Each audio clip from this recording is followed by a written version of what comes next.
Bonjour et bienvenue à tous et à toutes pour cette matinée d'échange avec Christian de Pertuis, consacrée, comme vous le voyez, à la transition climatique. Nous le remercions beaucoup d'avoir accepté notre invitation. Nous déplorons par contre que l'actualité sociale nous ait privés d'un certain nombre de membres de l'auditoire qui s'étaient préalablement inscrits. Vous voyez que vous êtes un peu plus clairsemés que d'habitude. Nous déplorons aussi l'absence de notre ami André Comte-Sponville, qui lui a un autre type d'empêchement dont il n'a pas réussi à se débarrasser. Alors, je pense que vous connaissez tous Christian de Pertuis. Il est économiste, il est professeur à Paris-Dauphine, titulaire de la chaire Économie et Climat. Il est un des grands spécialistes de la taxe carbone, pour laquelle il est couramment interrogé, consulté. Et il a publié beaucoup de livres, notamment les 30 mots de la transition climatique que vous avez sur votre table et qui vous est offerte, mais également d'autres ouvrages comme le Tic-Tac climatique, et aussi un ouvrage qui traduit une autre de ses compétences sur l'impact de la numérisation sur le climat et l'économie. C'est bien ça? Monsieur de Pertuis, vous avez la parole. Pour 45 minutes, je le rappelle, après quoi bien, la salle vous posera des questions et vous torturera encore pendant 3 quarts d'heure.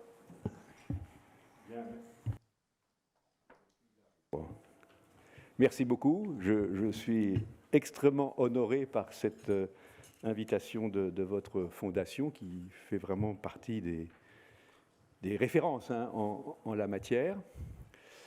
Merci à vous tous qui avez bravé les difficultés du transport. Mais enfin, pour ma part, ça allait plutôt bien puisque j'ai pris une marge de sécurité en venant par les transports en commun. Du coup, je suis arrivé 3 quarts d'heure en avance, si vous voulez.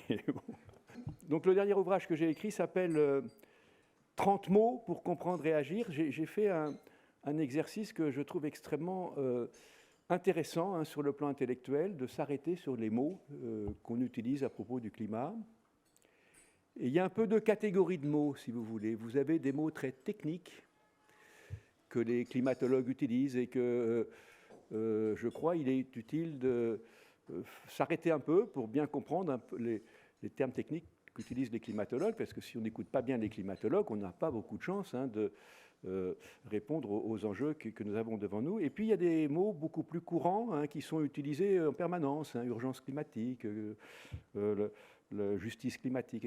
Et ces mots aussi qu'on utilise très souvent sont parfois utilisés avec des contenus différents suivant les interlocuteurs. Donc cet arrêt sur les mots et pour moi était un vrai plaisir, si vous voulez, j'ai beaucoup apprécié. Et donc je voudrais partager avec vous quelques retours sur certains mots qui me semblent importants. Alors j'ai intitulé la conférence climat l'accélération. L'accélération, ce n'est pas l'accélération du réchauffement climatique. L'accélération, c'est ce que vous montre cette image. Kids want climate justice. Il y a une accélération aujourd'hui dans la société, dans les sociétés, pas que dans la nôtre, qui est que le climat, qui autrefois était une affaire de spécialistes, une affaire d'économistes un peu marginaux qui s'intéressent à ces questions-là, devient fondamentalement au centre des enjeux communs, collectifs, et sont très fortement portés par la jeune génération. Alors, on va faire 3 choses ensemble.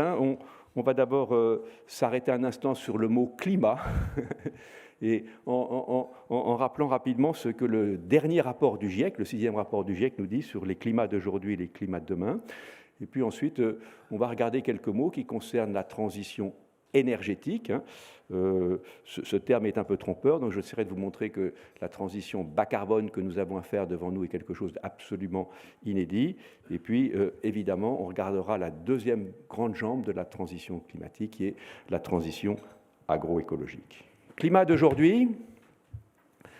Climat d'aujourd'hui, les images parlent d'elles-mêmes. En haut à droite, Gironde, août 2022, des vagues d'incendie. Alors l'incendie, évidemment, n'est pas un phénomène climatique, mais on voit bien que deux paramètres climatiques, les vagues de chaleur et les sécheresses prolongées, sont des facteurs qui aggravent les incendies. Cet été en Gironde, mais on a vu des incendies terribles jusqu'en Sibérie en 2021.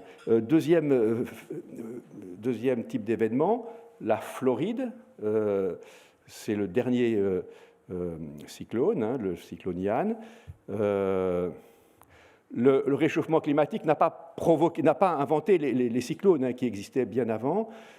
Tous les experts climatiques du GIEC nous disent que l'intensité des cyclones, notamment en Atlantique Nord, va croissante. La fréquence des cyclones n'est pas modifiée, mais l'intensité de ces événements extrêmes va croissant. Troisième point, et ça a été, je pense, insuffisamment mis en relief par les médias en Europe, ce qui s'est passé cet été au Pakistan est extrêmement représentatif des impacts du réchauffement climatique, car nous avons trois phénomènes qui se sont conjugués. Un phénomène direct, qui est l'intensification de la mousson, qui est un phénomène récurrent. Le réchauffement climatique accentue l'intensité des moussons. Deuxième phénomène, la fonte des glaciers à l'amont des rivières, dans l'Himalaya, qui accentue le débit des rivières. Troisième paramètre, la hausse du niveau de la mer. Et ces trois phénomènes qui se conjuguent pour faire des inondations d'une intensité extrême. Voilà les climats d'aujourd'hui, les climats de demain. Juste un rappel, c'est très basique. Ce qui réchauffe la planète, ce n'est pas le flux annuel de nos émissions, c'est le stock de gaz à effet de serre qui s'accumule au-dessus de nos têtes. Ce point est absolument essentiel.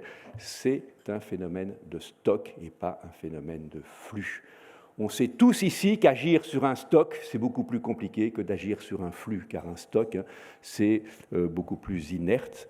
On peut multiplier les exemples, mais rénover un stock de logements, en France, il y a 35 millions de logements, c'est beaucoup plus compliqué que de produire chaque année les 450 000 logements neufs aux bonnes normes thermiques.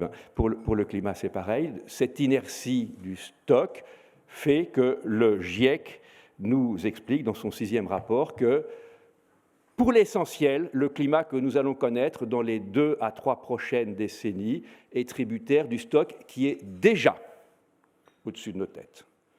Et donc, ce que nous allons jouer dans les prochaines décennies, c'est les trajectoires divergentes sur le climat qui apparaissent dans ces scénarios climatiques. Et les scénarios climatiques, c'est l'un des mots importants de l'ouvrage.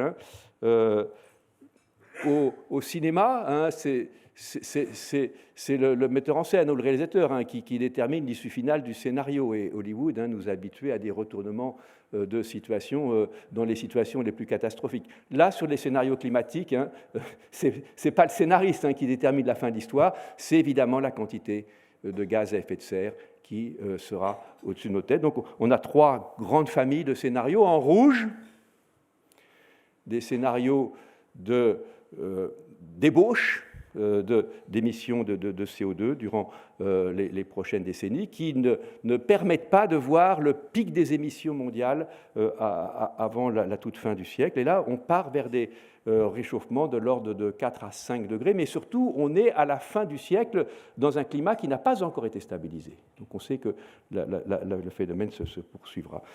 En bleu, en bas, des scénarios qui correspondent à une rupture majeure dans le rythme des émissions mondiales de gaz à effet de serre, avec un pic des émissions qui est atteint dès maintenant, dès la décennie 2020, et ensuite, ceci permet de stabiliser le stock de gaz à effet de serre quelque part vers 2050 ou 2070. Là, on a des chances de rester en dessous de 2 degrés, voire de rejoindre à la fin du siècle 1,5 degré. Et puis, intermédiaire entre le rouge et le bleu, un scénario intermédiaire qui nous conduit vers la fin du siècle à un réchauffement entre 2,5 et 3 degrés, et avec un climat qui n'est pas encore tout à fait stabilisé parce que le stock n'a pas été encore tout à fait stabilisé. En réalité, lorsque on écoute ce qui se passe notamment dans les COP, dans les conférences sur le climat, nous ne sommes pas vraiment sur un scénario rouge, Du reste, ce scénario rouge, il impliquerait des hypothèses assez irréalistes sur la quantité d'énergie fossile qu'on pourrait aller chercher. Nous sommes plutôt sur le scénario jaune. Si on réalise toutes les contributions qui sont déposées aux Nations Unies, on est dans le scénario intermédiaire et l'énorme enjeu que nous avons devant nous, c'est de passer de ces scénarios intermédiaires au scénario bas carbone, parce que ce que nous explique aussi le GIEC, c'est que 1,5 degré, c'est considérable. C'est ça qu'il faut avoir en tête. On est habitué, nous, à des variations de température considérables. La semaine dernière, il faisait 4 ou 5 degrés inférieur aujourd'hui. Là, on est sur la température moyenne. 1,5 degré, c'est considérable. Ayez en tête, si vous voulez, la planète, c'est un peu comme un malade. Si vous passez de 41 degrés à 42 degrés, ça fait très très mal. Vous voyez, donc c'est comme ça, le réchauffement climatique. Alors, dernier point sur ce que nous disent les climatologues, et puis après on va passer à la transition énergétique, et je suis à peu près dans mes temps. Le temps qui nous reste pour stabiliser ce stock de gaz à effet de serre, il est très court. Il est très court. Si vous visez un réchauffement à 2 degrés, il faut au plus tard atteindre ce qu'on appelle la neutralité carbone ou la neutralité climat. C'est quoi la neutralité? C'est la stabilisation du stock. C'est le point où ce qu'on envoie dans l'atmosphère correspond rigoureusement à ce qui sort du stock atmosphérique. Ça correspond à moins de 25 ans d'émissions au rythme de 2021. Si vous visez 1,5 degré, et le GIEC nous explique qu'un monde à 1,5 degré est beaucoup plus facile à gérer qu'un monde à 2 degrés. Là, il faut atteindre la neutralité climatique monde, pas la neutralité climatique Europe, dès 2050. Donc, et la quantité de CO2 qu'on peut encore émettre correspond à un peu moins de 10 ans des émissions au rythme de 2021. Donc, c'est un challenge absolument ahurissant. Alors, pour l'instant, on a regardé au-dessus de nos têtes, l'atmosphère. Maintenant, revenons sur Terre et regardons ce que ça implique pour nos sociétés. La transition bas carbone, ou la transition climatique, comme vous l'avez appelée, fort justement, repose sur 2 jambes. La première jambe, elle est relativement bien connue aujourd'hui, c'est ce qu'on appelle la transition énergétique, c'est ce qui concerne le système énergétique au sens classique du terme.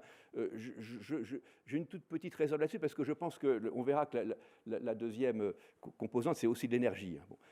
Mais ça, c'est ce que j'appelle le carbone fossile. La quasi-totalité de l'énergie que nous utilisons, enfin plus exactement 80% de l'énergie que nous utilisons dans le monde est produite par 3 biens, le charbon, le pétrole et le gaz. Ces 3 produits qui fournissent 80% de l'énergie dans le monde sont à l'origine de 70% des émissions mondiales. Un peu plus dans les pays développés comme les nôtres. Bien évidemment, nous n'avons aucune chance de maîtriser la température et de retrouver un équilibre climatique si nous n'opérons pas très rapidement une transition majeure qui va consister à s'affranchir de cette dépendance aux énergies fossiles. C'est le premier volet qu'on appelle couramment transition énergétique, sur lequel je vais revenir dans un instant. Mais imaginez que nous ayons supprimé les 3 sources d'énergie fossile de notre système énergétique. Serions-nous nécessairement en situation de neutralité climatique? Tout dépend de ce qui se passe, non pas sur le carbone fossile, mais sur le carbone vivant. Le carbone fossile, lui, il a été vivant il y a très longtemps, et puis c'est de la matière organique qui s'est fossilisée dans le sous-sol, et puis qui, du coup, fait un énorme concentré d'énergie. Le carbone vivant, c'est la façon dont nous utilisons les terres émergées pour soit protéger les forêts, soit faire de l'agriculture, soit faire des villes, soit faire des infrastructures. Enfin bref, c'est toute la façon dont nous travaillons notre espace, notamment pour produire notre alimentation, mais pas que. Et puis, c'est au-delà de ça aussi ce qui concerne l'océan, dont je dirai quelques mots à la fin de la présentation. L'océan est aujourd'hui un peu une zone d'ombre dans les politiques climatiques, mais c'est très important l'océan dans les systèmes climatiques à moyen et long terme parce que c'est le principal puits de carbone. Donc le carbone vivant, c'est aujourd'hui à l'origine d'environ 1/4 des émissions mondiales de gaz à effet de serre, parce que les pratiques d'agriculture et d'élevage sont à l'origine d'à peu près 12,5% des émissions mondiales de gaz à effet de serre. Je ne parle pas des consommations d'énergie fossile par les systèmes agricoles, mais des émissions de méthane et de protoxyde d'azote, qui sont des émissions qui sont liées aux techniques utilisées par l'agriculture. On rentrera un petit peu dans le détail à la fin de la présentation. Et puis, évidemment, la façon dont on utilise les sols et où les océans peuvent stocker ou déstocker du CO2. On sait aujourd'hui que la déforestation tropicale est à l'origine d'environ 12,5% des émissions. Donc, pas de neutralité climat si on ne prend pas garde à la façon dont on utilise ce carbone vivant. Et bien évidemment, le premier usage de ce carbone vivant, c'est notre alimentation. Et on est en plein dans un système énergétique. Simplement, c'est le système énergétique primaire qui nous permet, nous sommes tous en train de transformer de la matière organique que nous avons ingérée, qui nous donne notre énergie vitale. Je dis 2 mots de la transition énergétique. Vous avez sur ce slide que j'utilise beaucoup dans mes enseignements, une vision de l'incroyable bouleversement que représente la transition énergétique. Le terme transition énergétique est très trompeur, parce qu'une transition, souvent, c'est une somme d'ajustements marginaux, toutes choses égales par ailleurs. Non, la transition énergétique est un bouleversement, c'est un changement de logiciel. Pourquoi ? À gauche, vous avez l'évolution des émissions mondiales de gaz à effet de serre depuis 1850, qui sont liées. Là, vous n'avez que les émissions de CO2 liées à l'énergie et à la biomasse. Vous voyez que depuis 1850, on n'arrête pas d'opérer des transitions énergétiques dans une logique d'addition. On empile les sources d'énergie les unes avec les autres. Au début, était pratiquement uniquement la biomasse, qui était la principale source d'énergie, soit utilisée directement combustion du bois et d'autres matières, soit via la nourriture des animaux, qui servait à l'attraction animale, donc pour les travaux agricoles et puis pour le transport très largement. Et puis arrive le charbon, mais on n'enlève pas la biomasse. Et puis arrive le pétrole, mais on n'enlève pas le charbon. Puis arrive le gaz, mais on n'enlève ni le pétrole ni le charbon. On est dans une logique de l'empilement. Cette logique de l'empilement est fantastique parce qu'elle permet de multiplier par 7 la quantité d'énergie par habitant entre 1900 et 2020. Une chose jamais vue dans l'histoire humaine. Et ce qu'exige la transition énergétique, c'est ce que nous montre le graphique de droite, qui sont les trajectoires, c'est le même phénomène, là c'est les trajectoires d'émissions mondiales de CO2 que le GIEC a calculé et qui permettent de ramener la température en dessous de 2 degrés. Et vous voyez qu'il faut basculer de cette logique de l'empilement à une logique de substitution dans laquelle on retire un certain nombre de sources d'énergie. Et cette logique de substitution, c'est évidemment quelque chose qu'on n'a jamais pratiqué depuis un siècle et demi. Ça veut dire que concrètement, il ne suffit pas d'ajouter des sources renouvelables, des sources décarbonées, dans la logique antérieure de l'empilement. Il faut rapidement se soustraire du système énergétique des sources fossiles qui représentent aujourd'hui 80% de l'énergie consommée dans le monde. Donc ça veut dire sur le plan économique qu'il faut un double mouvement d'investissement et de désinvestissement. Nos sociétés savent à peu près investir, et du reste, on est des sociétés qu'on appelle capitalistes. Bon, c'est pas hasard. Bon. Et si on donne des bonnes incitations, c'est pour ça que je suis un partisan, non pas forcément de la taxe carbone, mais de la tarification carbone. Si on donne des bonnes incitations, nos sociétés vont investir dans le décarboné, j'ai aucun doute, et on le voit bien, si vous voulez, dans le bon. Mais ce qu'elles ne savent pas faire du tout, c'est désinvestir. Comment est-ce que je retire vite un certain nombre d'actifs productifs qui sont liés soit à la production, soit au transport, soit à l'utilisation des énergies fossiles. Je donne un exemple très, très concret, très bien connu maintenant. On est en train de basculer le moteur thermique vers la traction électrique dans l'industrie automobile. Bien. Moi, j'ai ouvert le grand débat citoyen sur l'usine des batteries dans le nord de la France. on sait, on a les moyens, on va savoir le faire de construire des batteries, même si les Chinois ont été plus rapides que nous, bon, et même s'il y a quelques problèmes sur les métaux, mais je pense que vous avez parlé la dernière fois avec Philippe Chalmin. Bon. Le problème, vous avez plus de 50 fonderies en France, elles travaillent à 80% pour fabriquer des moteurs thermiques. Qu'est-ce qu'on fait de ce capital? Est-ce que je le sors directement? Qu'est-ce que je fais? Alors, il y a le capital volet financier, il y a le capital physique et puis il y a le capital humain. Donc la transition énergétique nous oblige à faire un immense transfert de capital physique, humain, financier, et ça, on ne sait pas faire. Et pour moi, le vrai coût de la transition énergétique, il est beaucoup plus là. Que souvent on dit on n'arrive pas à mobiliser suffisamment de milliards pour investir. Oui, ce qu'on ne sait surtout pas faire, c'est comment reconvertir le capital qui est installé, qui est lié aux fossiles, et encore moins comment est-ce qu'on le retire vite du système productif. Pour moi, c'est ça le point absolument essentiel de la transition énergétique.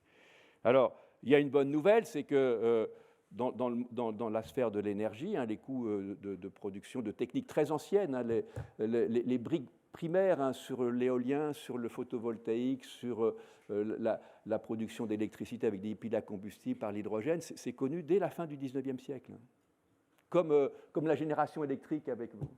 Simplement, toutes ces énergies ont toujours perdu la bataille des coûts. Les fossiles ont gagné toutes les batailles des coûts depuis un siècle et demi. Là, c'est en train de changer, de basculer. Donc ça change beaucoup, si vous voulez. Mais les fossiles font de la résistance. Donc, et je ne le dis pas du tout dans une vision de lutte, oui, mais les fossiles font de la résistance parce que tout simplement, vous avez beaucoup d'infrastructures, beaucoup de capital qui est installé. Bon. J'aime bien ces images, si vous voulez. Bon, le charbon, souvent en France, et c'est pareil chez nos amis anglais, on imagine que c'est l'énergie du 19e siècle, parce que nous, on a lu Zola et eux, ils ont lu Dickens. Bon. Et les deux sont formidables du reste. Bon. J'ai une petite préférence pour Dickens. Enfin, bon, bref, le charbon n'est pas du tout l'énergie du 19e siècle. Le charbon est la première source d'énergie dans le monde jusqu'en 1960. Jusqu'en 1960. Bon. Et entre 2000 et 2010, c'est l'accroissement de l'utilisation du charbon qui est le premier facteur d'accroissement de l'énergie disponible avec l'embolée du charbon en Asie et en Chine. Oui, bon. Le pétrole, j'adore cette image de Bakou, en mer Caspienne, au début du siècle, en 1900, c'est plus de la moitié de la production mondiale de pétrole. Tous les capitalistes, les frères, comment ça s'appelle, ceux qui faisaient la dynamite, là, les frères Nobel et autres, ils étaient tous à Bakou. Et pourquoi? Parce qu'il suffisait de gratter un peu, puis vous aviez du pétrole, la multiplication.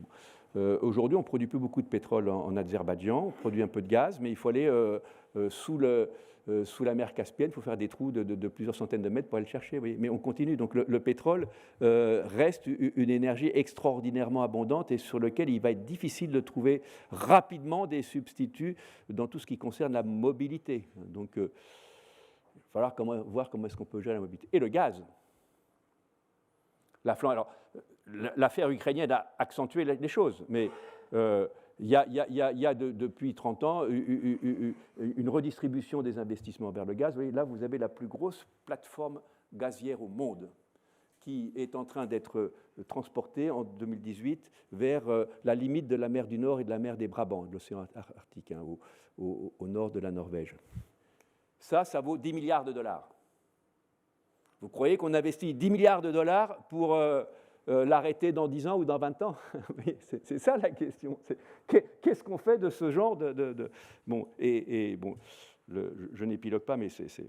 Dernier point qui me paraît intéressant, et je crois qu'ici, on n'est pas très loin d'un grand opérateur financier. La finance commence à intégrer cet incroyable challenge qui va consister à la fois à investir et désinvestir.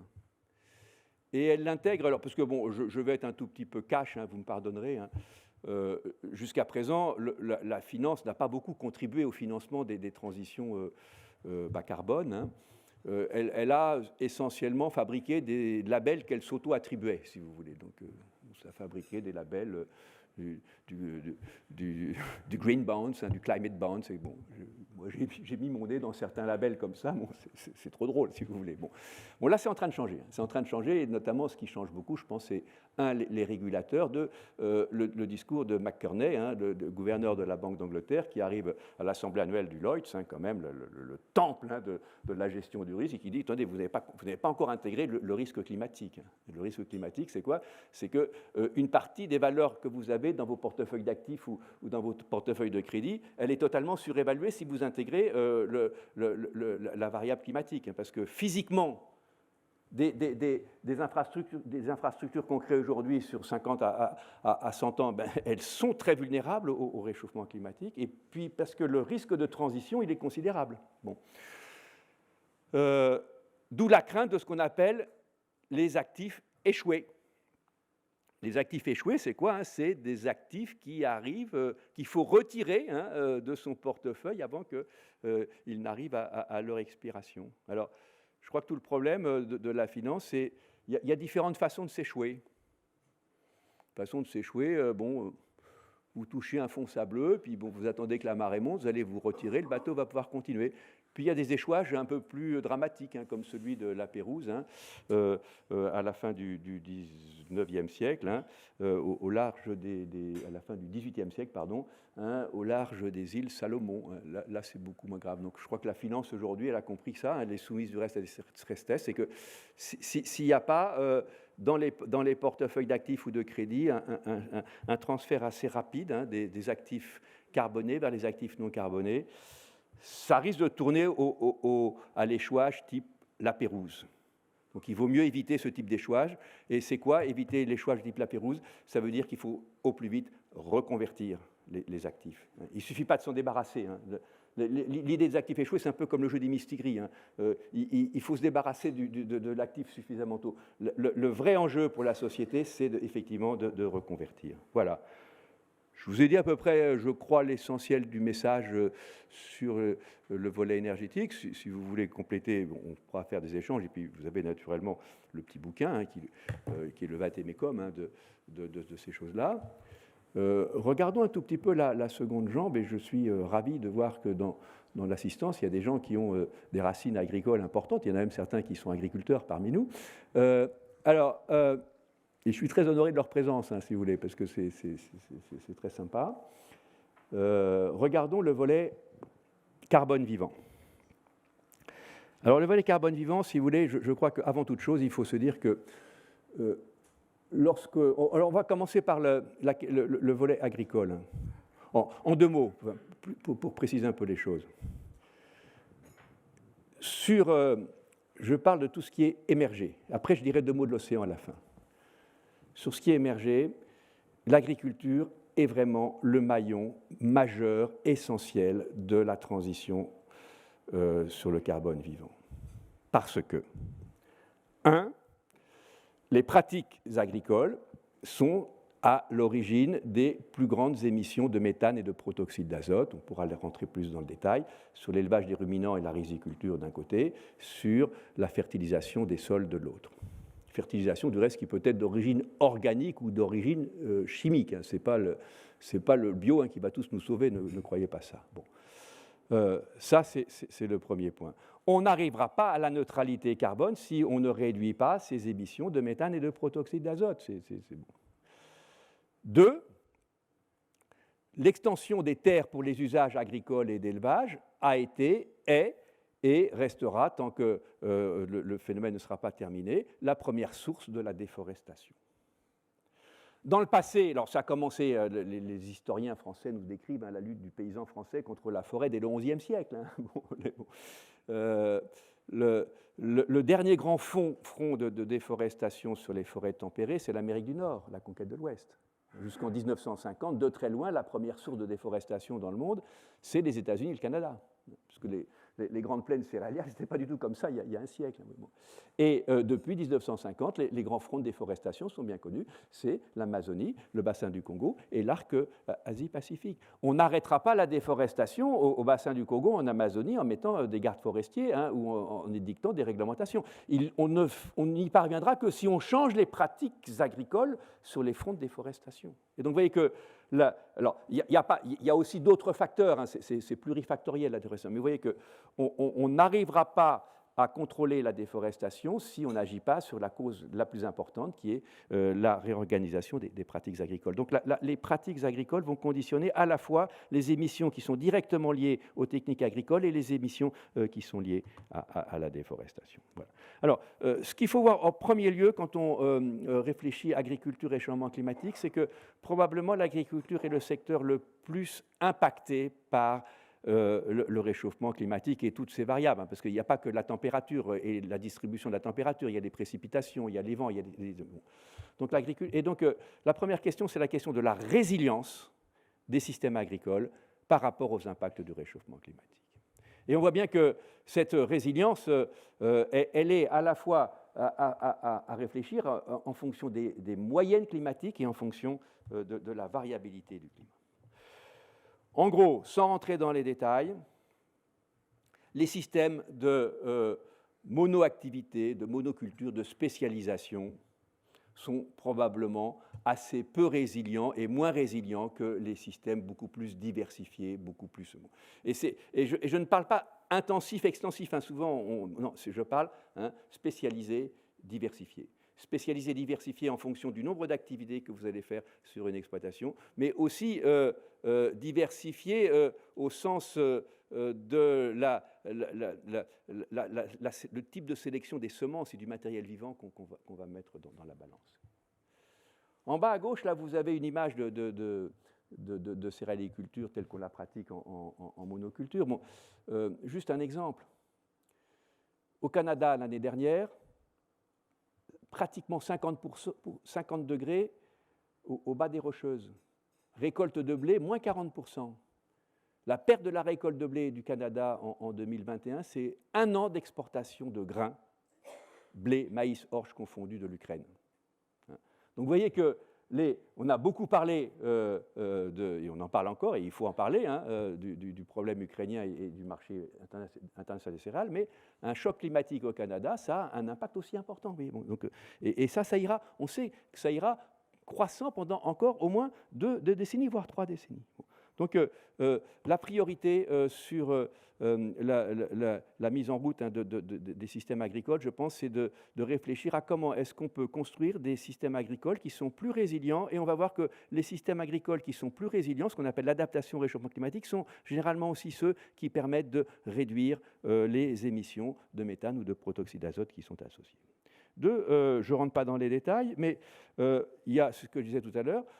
Évidemment, il faut réfléchir quels sont les systèmes agricoles qui renforcent la capacité du sol à absorber et stocker le CO2, donc quels sont les systèmes agricoles qui protègent la forêt, voire qui utilisent l'arbre comme un facteur de production complémentaire. C'est le cas en haut à droite, c'est un projet agroforestier à Madagascar qui est mené par une ONG dans laquelle je suis investi, qui s'appelle AgriSud International, mais il y a d'autres ONG qui font ça très bien. Bon. Puis là, à gauche, vous avez le contre-exemple, vous avez là un front de déforestation, mais la photo est incroyable. Vous avez les bêtes là devant, et puis au fond, vous voyez, la forêt brûle. Ce n'est pas un incendie accidentel, c'est qu'on brûle la forêt pour étendre les pâtures. Donc évidemment, chaque fois que c'est possible, trouver des interactions positives entre l'agriculture et la forêt et supprimer les interactions négatives. Il y a un enjeu spécifique sur les sols agricoles. Je vais un tout petit peu vite parce que je veux terminer ma présentation d'ici 5 minutes pour donner un peu de temps aux questions-réponses. Il y a un enjeu spécifique au sol agricole qui est d'abord, dans le monde, l'enjeu des zones arides ou semi-arides qu'il faut absolument protéger. Et comment est-ce qu'on procède? Comment est-ce qu'on protège les zones arides et semi-arides? En reconstituant un couvert végétal. Et donc en réintroduisant des pratiques qui vont permettre de faire des sols agricoles des capteurs de CO2, des stockeurs de CO2. Je vous donne deux exemples. En haut à gauche, c'est l'agriculture oasienne. L'agriculture oasienne et l'incroyable capacité des systèmes agricoles, quand vous maîtrisez l'eau, à transformer un milieu désertique en un milieu extrêmement productif. Bon, ça, c'est une oasis à Gafsa. Ce n'est pas Gris-Sud qui est là, mais c'est un très beau projet. Bon. Mais il y a un enjeu majeur sur toutes les zones semi-arides qui sont intermédiaires entre le désert et et moi, j'ai travaillé 4 ans dans le développement agricole en Algérie, si vous voulez. C'est terrible hein, de voir combien des pratiques agricoles inadaptées sur des hauts plateaux qui sont entre le Sahara et le Tel hein, vont détruire complètement la capacité du sol à se... Bon. Mais l'enjeu des sols agricoles ne concerne pas que le Sahel et les zones semi-désertiques ou semi-arides. Vous avez un exemple assez sympathique hein, de restauration de la capacité de stockage et de la productivité du sol et de la biodiversité dans l'ouest de la France, hein, dans un projet qui s'appelle Carbocage, hein, qui est géré tout à fait dans le cadre de l'agriculture conventionnelle. Hein. Vous avez des expériences très intéressantes hein, d'agroécologie qui sont menées dans des cadres un peu alternatifs. Vous avez aussi très intéressant dans l'agriculture conventionnelle. Moi, je pense qu'il faut tout. Hein, il faut surtout, du reste, transformer l'agriculture conventionnelle. Donc, cet enjeu des sols agricoles, il va devenir très important et il est compliqué à gérer sur le plan des modèles économiques. Je veux dire pourquoi. Parce que si vous voulez faire du crédit carbone, planter 1000 hectares de forêt, vous sauvez 1000 hectares de carbone, là vous allez cracher, parce que chaque hectare de forêt, hein, de forêt tropicale, vous pouvez stocker à terme hein, jusqu'à 600-700 tonnes de CO2 par hectare. Lorsque vous changez des pratiques agricoles, surtout si vous êtes dans des petits systèmes vivriers dans les pays en voie de développement, par hectare au mieux, vous allez stocker 1, peut-être 2 tonnes de CO2 dans le temps, donc c'est beaucoup plus compliqué de trouver des mécanismes finance carbone pour développer ces choses qui sont à mes yeux essentielles. Là, on a parlé transition agroécologique sous l'angle de l'offre. Évidemment, il y a son pendant du côté de la demande, hein, comme pour la transition énergétique. Hein. Bon, je ne vais pas parler de sobriété, on pourra en parler, bon, mais c'est pareil sur l'alimentation. Hein. On sait que tous les modèles alimentaires ne sont pas du tout la même impact climat. Et en gros, sans rentrer dans les détails et sans exclure a priori tel type d'aliment par rapport à tel autre, les modèles qui sont plus les modèles alimentaires hein, qui sont plus végétalisés, qui sont plus favorables aux produits locaux, qui sont plus favorables aux produits peu transformés, aux produits de saison, sont les modèles qui économisent, le plus de ressources et qui sont les moins émetteurs de gaz à effet de serre. Alors, après, c'est très compliqué de généraliser ça, parce qu'il faut faire très attention, parce que notamment sur le cas de la viande rouge et du lait, hein, qui sont des domaines un peu conflictuels, souvent en France on adore faire des polémiques sur tout et n'importe quoi. Bon, suivant la façon dont vous allez produire la viande, vous aurez des impacts très très différents. Et quand vous faites de la viande avec des chargements limités sur des bocages, hein, moi je suis d'origine nivernais, donc j'aime bien les systèmes avec des bocages, etc., une partie des émissions de la vache, vous ne pouvez pas empêcher la vache d'émettre du méthane, hein, mais si vous êtes dans un système avec beaucoup de biodiversité, pas trop d'animaux, une partie des émissions de la vache va être compensée par ce qui est stocké dans le milieu naturel. Donc voilà, si vous voulez. Mais à mes yeux, cette transition agroécologique va devenir l'enjeu majeur de la transition climatique dans les décennies qui viennent. Pourquoi ? Parce que, voyez-vous, sur l'énergie, c'est pas facile, hein, je vous ai dit, on ne l'a jamais fait. Mais sur l'énergie, le débat est clairement posé. Moi, je peux, prof d'économie, vous présenter une fonction de production avec trois facteurs qu'il faut substituer. Oui, bon. Sur l'agroécologie, c'est beaucoup plus compliqué parce qu'on est sur le rapport au vivant. Donc, et bon, tous les gens qui ont travaillé la Terre ici le savent très bien, c'est que dès que vous impactez un écosystème, vous ne savez jamais très bien comment il va réagir, l'écosystème. Bon. Et David, là, le président du Muséum d'histoire naturelle, est assez passionnant. Il a travaillé 40 ans sur la biodiversité. Il vous dit, vous savez, moi, ma première conclusion, c'est que quand l'humain intervient sur la biodiversité, on ne sait jamais très bien qu'est-ce qui va se passer après. Et on ne revient jamais à un état initial. On ne revient jamais. Vous voyez, donc, la transition agroécologique, c'est ne pas revenir à une espèce d'état initial de paradigme. Non, on ne sait pas très bien où est-ce qu'on va, mais il faut y aller. Et ça remet en cause notre rapport au vivant. Je dis 2 mots au passage quand même de l'océan. Je dis 2 mots de l'océan parce que, voyez-vous, l'océan aujourd'hui est vraiment une zone totalement marginale dans les politiques climatiques. Hein. Même quand on fait l'inventaire des émissions de gaz à effet de serre et des stockages du CO2, on ne parle pas de l'océan. Hein. Bon. Et puis les climatologues nous disent, vous savez, l'océan, à long terme, c'est probablement le puits de carbone le plus important, pour une raison basique. Vous allez stocker du CO2 dans une forêt, mais vous ne savez jamais trop qu'est-ce que va devenir la forêt dans 10 ou 20 ans. Hein. Bon. Et puis, si vous prenez un petit peu de recul, non pas uniquement sur les mots, mais sur l'histoire, vous allez découvrir que le Sahara était verdoyant il n'y a pas très longtemps, 7 à 8 000 ans. C'est très peu de temps hein, par rapport aux aires géologiques, hein, c'est ridicule. Bon. Donc, l'océan, lui, il a une vertu, c'est qu'une fois qu'il a absorbé et stocké le CO2, ça se transforme en sédiment, ça va au fond de l'eau, ça ne bouge plus, voyez-vous. Hein. Donc, le puits de carbone océanique est le plus important sur le long terme. Or, il est probable que la capacité de stockage de l'océan est affaiblie par la dégradation que nous avons sur la biodiversité marine. C'est très mal connu. Très mal connu. Hein, on commence vraiment à travailler sérieusement sur ces questions-là. Mais je vous donnerai juste un exemple qui n'est pas qu'anecdotique, qui est l'exemple de la loutre marine. La loutre marine, c'est le plus petit mammifère marin. Et contrairement à d'autres mammifères, il a très peu de couches graisseuses hein, qui le protègent contre le froid. Donc, pour se protéger contre le froid, il mange à peu près un quart de son poids tous les jours. Imagine un peu si nous, on mangeait le quart de notre poids tous les jours, hein, les repas qu'on ferait. Bon. Comme c'est un animal, il a aussi une défense contre le froid par une densité de poils qui est inégalée dans tous les mammifères. Du coup, il a été pourchassé pour faire des vêtements, des choses comme ça. Bon, la loutre marine n'est plus en risque d'extinction, mais a été en risque d'extinction sur tout l'arc. C'est un animal qui peuple tout l'arc pacifique. Ça commence au nord du Mexique, en Californie, ça va de l'autre côté, hein, au-delà du sud. Bon. Qu'est-ce qui se passe lorsqu'on décime la loutre marine? La proie de la loutre marine prolifère, et le principal aliment de la loutre marine, c'est l'oursin. Et que mange l'oursin? Des algues. Et donc, lorsque vous chassez la loutre marine, vous faites proliférer les oursins et vous détruisez des forêts d'algues, qu'on appelle des kelbes.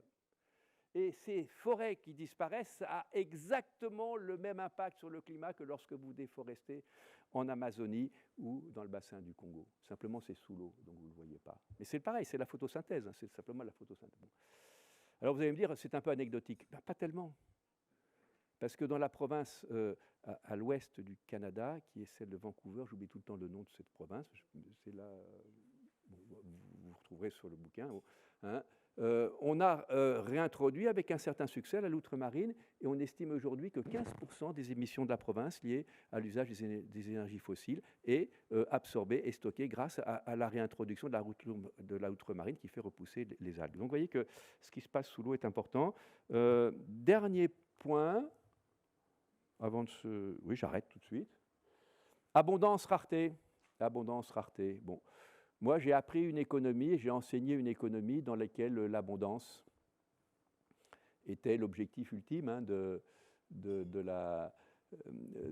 l'économiste. Alors, c'était soit une abondance fournie par les marchés, hein, donc vendue, soit une abondance éventuellement procurée par des administrations publiques pour des biens collectifs, hein, comme l'éducation, comme ce n'était pas forcément uniquement le marché, si vous voulez, mais c'était l'abondance. Voyez, bon. Et j'ai appris effectivement, il y avait des problèmes de limites naturelles, mais c'était parce qu'il y avait des risques de pénurie de ressources. On risquait de manquer de ressources, voyez-vous. Donc, ça avait commencé avec Malthus, et puis après avec Ricardo, la rente, formidable modélisation. Après avec Jevons, qui fait un traité complet pour dire qu'on va manquer de charbon. Et puis après le Club de Rome, dernier grand paradigme, on va manquer de ressources. Bon. Mais le climat, ce n'est pas qu'on manque de ressources, c'est qu'on en a trop. C'est que j'ai trop de pétrole, trop de charbon, trop de gaz. Voyez-vous. Donc, on change de paradigme. La première grande problématique environnementale globale, ça a été la couche d'ozone. Couche d'ozone parce qu'on met trop de CFC dans le... Oui, ce n'est pas un manque de ressources, c'est un trop-plein de ressources. Et donc, la façon dont j'essaye d'enseigner l'économie depuis que j'ai fait ma conversion, moi j'ai fait ma conversion tout simplement en 2002-2003 parce que j'ai rencontré des climatologues. J'ai eu la chance de rencontrer Jean Jouzel, Hervé Letreux, et je me suis dit, tu ne peux pas continuer comme avant si tu veux, parce que... C'est quoi? C'est qu'en fait, notre société, mais au-delà de notre société, la vie des sociétés sur Terre, elle est conditionnée par des grands systèmes de régulation naturelle. Vous avez le système climatique, vous avez le système de la biodiversité, vous avez les cycles de l'azote, etc. Et quand on perturbe ce système naturel, on s'expose à des risques terribles et on rentre dans une autre logique, si vous voulez. Il faut vraiment que l'économie se plie au respect de ces grandes fonctions naturelles, parce que c'est un peu un slogan, mais c'est bien vrai, parce qu'il n'y a pas de planète B. Il n'y a pas de substitut. Vous voyez, et ça, l'économiste, il n'aime pas quand il n'y a pas de substitut. Moi je sais parfaitement gérer des substituts sur les matières premières. Je ne sais pas, moi, le cadmium ou le lithium devient rare, son prix augmente, mais on va avoir des substituts. Non, là, il n'y a pas de substitut à la planète, il n'y a pas de substitut au système climatique, voyez-vous. Donc je rentre dans un paradigme nouveau de l'économie qui doit s'intégrer à l'intérieur de ce qu'on appelle les frontières planétaires, qui sont la face extérieure du donut, hein, ce beignet qu'on trouve dans tous les coins de rue à New York. Bon. Et puis, est-ce que ça veut dire que, du coup, il n'y a plus besoin d'économistes? Embêtant pour moi, bon, j'arrive en fin de carrière, c'est moins gênant, mais bon, si, on a quand même beaucoup besoin d'économistes parce que les questions d'efficacité, d'optimisation, elles sont très importantes pour respecter ce qu'on appelle les fondements sociaux de la société. Il faut bien être capable de produire efficacement au moindre coût pour approvisionner une planète qui a aujourd'hui 8 milliards d'habitants. Alors, on ne va probablement pas redescendre à 4 milliards, on en discutait tout à l'heure avec Jean-Claude, mais bon, même s'il y a une transition énergétique, de toute façon, il va falloir se débrouiller avec une planète qui est peuplée. Voilà, j'en ai terminé. Merci de votre attention. Ah non, attendez... c'est pas celui-là que je... Non, je suis à l'envers, là. Voilà. J'en ai terminé. Juste un petit clin d'œil pour terminer. Vous voyez, j'aime beaucoup cette image. Les scientifiques recommandent de limiter l'exploitation des ressources de la planète, à gauche. Vous voyez, et à droite... ça fait 20 ans que... Alors, on pourrait dire 30 ans, parce que le premier rapport du GIEC, c'est 1990. Ça fait 30 ans que j'entends ce discours et il ne s'est toujours rien passé, voyez-vous. Donc, oui, c'est cette espèce d'inconscience. Ce n'est pas parce qu'il ne s'est rien passé que ça ne va pas à un moment, quand même, sérieusement disjoncter. Merci beaucoup de votre attention et au plaisir de pouvoir échanger maintenant.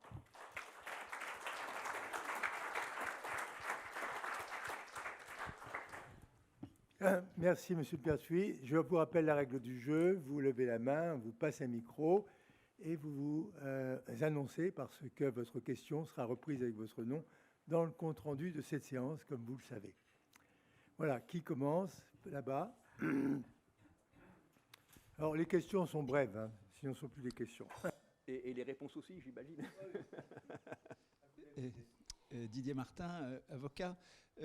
On comprend de vos explications qu'il va y avoir des efforts considérables à faire, mais on comprend aussi que des efforts des pays du Sud, de tous les pays qui sont plus exposés que les autres à ce réchauffement climatique, auront à faire cette transition dans un laps de temps relativement rapproché, sur les 20 ou 30 ans.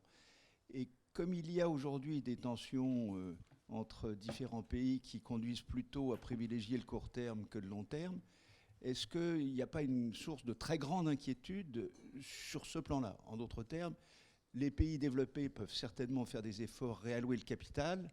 Pour les autres pays plus exposés, dits du Sud ou d'autres régions, est-ce que véritablement on peut avoir espoir que ça se fasse dans les délais envisagés?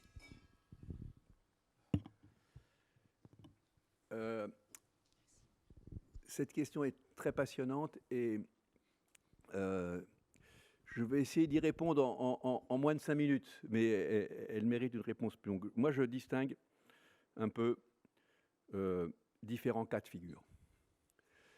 Vous avez les pays moins avancés. qui pour l'essentiel sont situés au sud du Sahara et puis en Asie du Sud, avec quelques îlots sur le continent américain. Ces pays moins avancés n'ont pas cette abondance d'actifs économiques liés à la production, à l'usage des fossiles, sauf ceux qui sont producteurs et exportateurs de fossiles.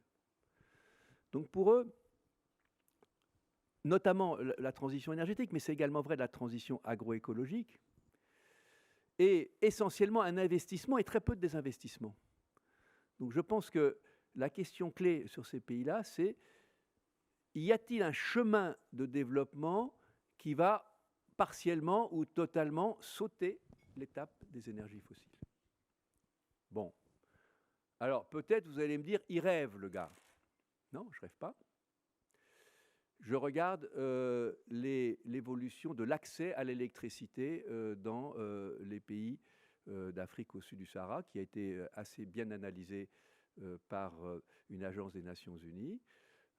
Les gains d'accès à l'électricité ont été extraordinairement lents, tant qu'on a voulu reproduire des schémas qui étaient ceux qu'on avait développés dans les pays développés, à savoir des systèmes qui impliquent beaucoup d'investissements de réseau. Et le jour où vous commencez à faire de l'électrification, pas individuelle, mais collective au niveau de villages, avec des systèmes beaucoup plus modulaires, que notamment du photovoltaïque, vous accélérez l'accès à l'électricité. Donc, ce que j'imagine pour ces pays-là, si je veux voir des visions positives, c'est des schémas qui s'apparentent à ce qui s'est passé pour la téléphonie. La téléphonie, alors, je dis tout de suite qu'un réseau énergétique, c'est plus compliqué qu'un réseau téléphonique, parce que quand le réseau téléphonique bug le 31 entre 11h et 2h, ben, c'est pas grave. Moi, j'appelle ma mère chaque fois, enfin, je l'appelais quand elle était vivante, le 31 au soir. Ben, si je peux pas l'appeler à 11h, je l'appelle le lendemain matin. C'est pas, bon, quand le système énergétique pète, c'est plus gênant. Bon. Mais vous voyez que l'image, je pense, c'est on n'a absolument pas développer l'accès au téléphone tant qu'on a reproduit les systèmes d'investissement lourds. Et puis la téléphonie mobile, aujourd'hui, ben, vous avez la téléphonie partout en Afrique au sud du Sahara. Et ce qui est très intéressant, on a fait 2 thèses là-dessus à la chaire, c'est que quand on regarde comment se développe l'énergie renouvelable en Afrique, on voit que ça passe généralement par la téléphonie mobile, puisque c'est les mêmes acteurs et c'est les mêmes systèmes. Bon, donc voilà pour ça. Bon. Moi, je pense que les 2 énormes problèmes concernent, les pays émergents, qui sont déjà rentrés dans un modèle de croissance qui reproduit l'étape des énergies fossiles. Et là, ben, évidemment, ce qui se passe en Inde et en Chine va être majeur. Ce qu'on peut dire sur le plan énergétique, c'est que ces 2 pays, maintenant, investissent très fortement dans les énergies renouvelables, hydrogène, etc., un peu sur le nucléaire dans le cas de la Chine. Bon. Mais qui ne sont pas encore à une étape où ils sont prêts à désinvestir. Là, c'est un enjeu majeur. Et puis, dans les pays moins avancés, vous en avez qui sont déjà producteurs et exportateurs d'énergie fossile. Alors, c'est pour cela que la transition va être la plus compliquée. Dans tous les cas, les pays pour lesquels la transition est la plus compliquée, quel que soit le niveau de leur développement, c'est ceux qui ont une structure économique qui est très largement dépendante de la production et de l'exportation des énergies fossiles.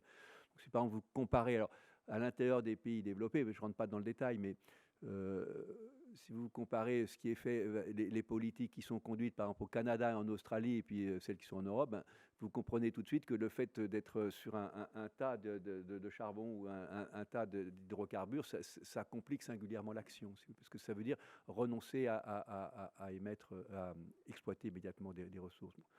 Et le coût économique de cette transition est considérable pour ces pays-là. Donc s'il n'y a pas des transferts financiers importants qui se mettent au niveau international, tout simplement, ça ne se fera pas. C'est l'enjeu de la prochaine COP de Sharm el-Sheikh. C'est qu'on va discuter uniquement de transferts nord-sud. Si vous voulez. Et en réalité, on transfère très peu d'argent au nom du climat. Moi, j'ai calculé, si on mettait en place une taxe carbone unique dans le monde et puis qu'on redistribuait par capita, on ferait des transferts énormes vers les pays du Sud. On ne le fait pas parce qu'en fait, on n'est pas altruiste. Mais on n'est pas altruiste au sens qu'on ne connaît pas non plus nos vrais enjeux à moyen terme. ce que je viens de dire sur l'énergie pour les pays moins avancés se comprend aussi assez bien pour la transition agroécologique. C'est-à-dire que des pays qui ont moins spécialisé, mécanisé, chimisé leur système agricole peuvent plus rapidement, je pense, basculer vers des systèmes d'agroécologie intensive parce qu'il faut que ça soit intensif si on veut nourrir 8 milliards d'habitants. Voilà. À toi, Henri. Oui, merci. Donc, je suis Henri Biespéré, je suis agriculteur dans le sud-ouest de la France et je suis vice-président de la FNSEA. Je ne sais pas si Christian Depertuis faisait référence à moi comme l'oiseau rare qui venait écouter ces conférences. En tout cas, merci à lui. C'est toujours passionnant de l'entendre sur ce sujet-là. Je crois que l'agriculture a bien compris qu'il y avait cette nécessité de transition. Je dirais que c'est quand même en marche, mais comme Christian Depertuis lui a dit, l'a bien indiqué, c'est un changement systémique, c'est assez long, c'est assez coûteux en investissement, et c'est surtout un accompagnement des agriculteurs quasi individuellement. Alors ça peut être fait par petits groupes, mais chaque situation dans chaque région, dans chaque territoire est particulièrement différente. Ce n'est pas toujours bien compris par la société qui nous entoure, qui voudrait qu'on aille beaucoup plus vite. Il faut aussi former ceux qui accompagnent les agriculteurs, leur donner les moyens d'aller les accompagner individuellement. Et puis ma question porte, et je voudrais avoir son avis, sur l'approche, la résistance qu'il y a vis-à-vis de la science. On compte beaucoup, nous aussi, sur la recherche, la science, les scientifiques qui vont trouver des plantes qui nous permettront aussi d'accompagner cette transition écologique. Et on voit que dans la tête de la plupart de nos concitoyens, transition écologique, c'est revenir à ce qu'on a soi-disant connu avant. Et nous, on se dit qu'il faut regarder vers l'avenir.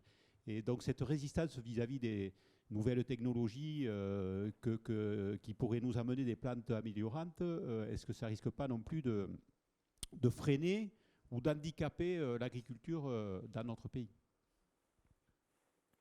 Oui, je pense que la question est hyper importante. Hein, dans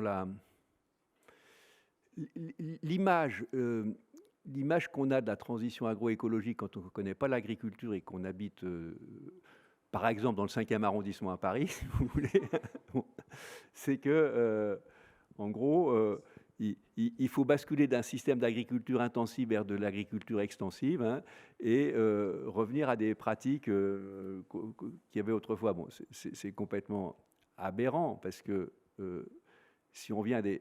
Moi, je trouve ça très grave. Si on vient à des pratiques extensives à l'hectare, on ne va jamais nourrir 8 milliards d'habitants. Si vous voulez. Alors, et la crise alimentaire actuelle, qui est en partie aggravée par la guerre en Ukraine, est quand même très illustrative de ça. Donc, effectivement, il faut imaginer des systèmes agricoles futurs qui ne sont pas un retour à des pratiques antérieures, mais qui sont des innovations très importantes. Et dans ces innovations très importantes, tout ce qui concerne le matériel vivant est fondamental.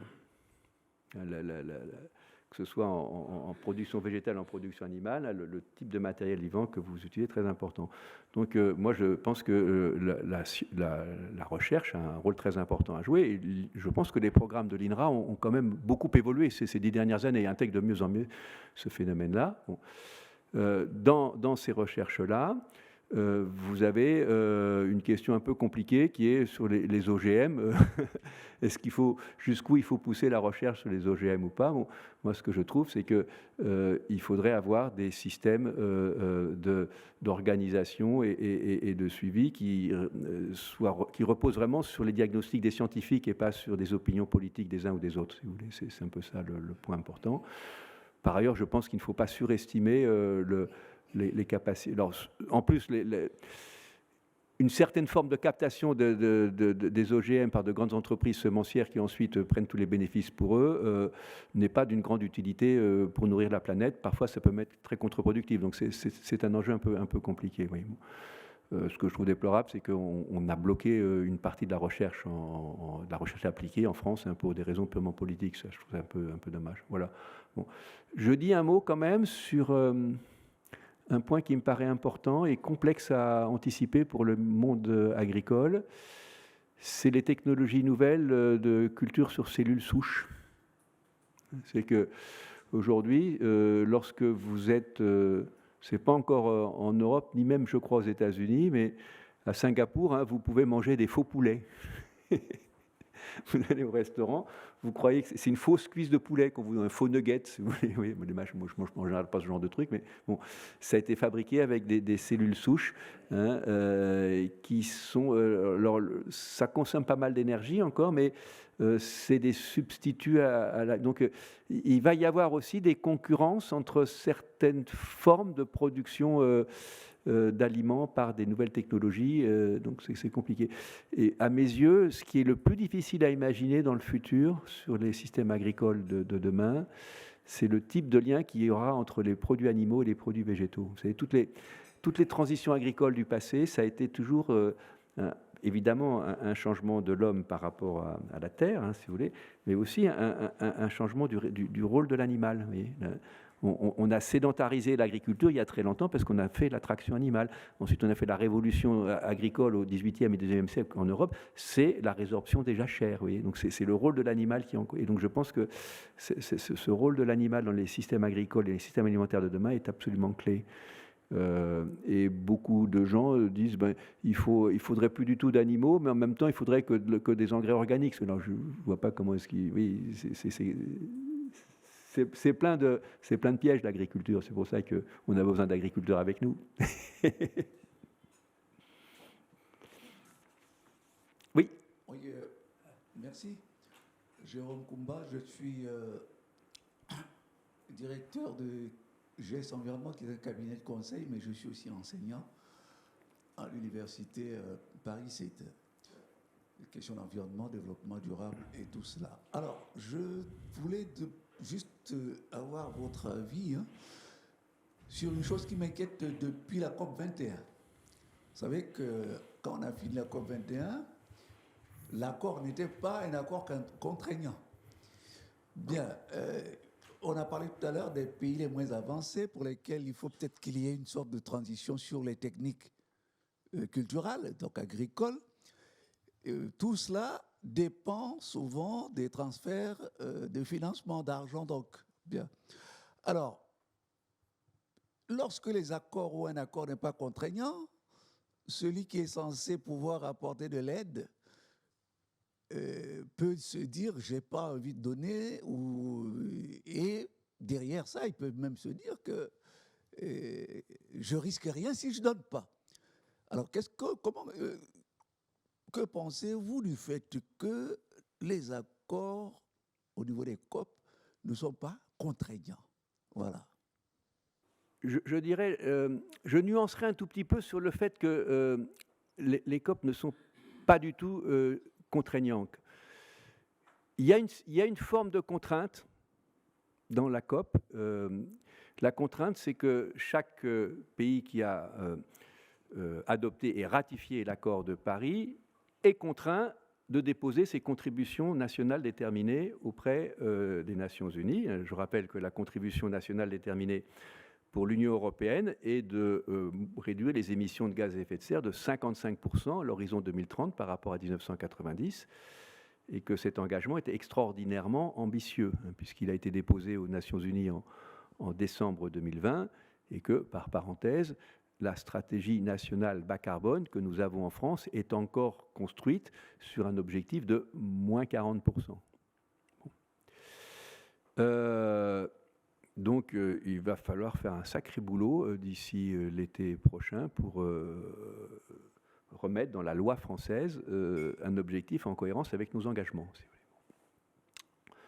Et je trouve un peu dommage que ce point ne soit pas du tout l'objet d'un débat public clair. Hein, si vous voulez. C'est quand même dommage. Bon. Alors, je vais répondre à votre question. Vous voyez,